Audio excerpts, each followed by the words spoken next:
দেখুন কত বড় একটি মিষ্টি কুমড়া। মুন্সিগঞ্জ জেলার শ্রীনগর উপজেলায় অনেক বড় একটি জায়গা জুড়ে এই মিষ্টি কুমড়া চাষ হয়। দেশের মধ্যাঞ্চলের সবচেয়ে বড় ও প্রাচীন এই বিলের মাটি খুবই উর্বর। শুষ্ক মৌসুমে এই বিলে উৎপাদিত প্রতিটি মিষ্টি কুমড়ার ওজন হয় 15 থেকে 40 কেজির মতো। হাইব্রিড জাতের কুমড়াকেও হার মানিয়েছে এই কুমড়া।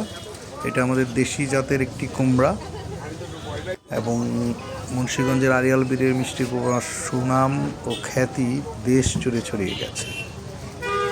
এই মিষ্টি কুমড়ার প্রধান বৈশিষ্ট্য হলো এটি খেতে খুবই সুস্বাদু এবং এটা জিআই পণ্য হিসেবে অন্তর্ভুক্ত করার চেষ্টাও চলছে।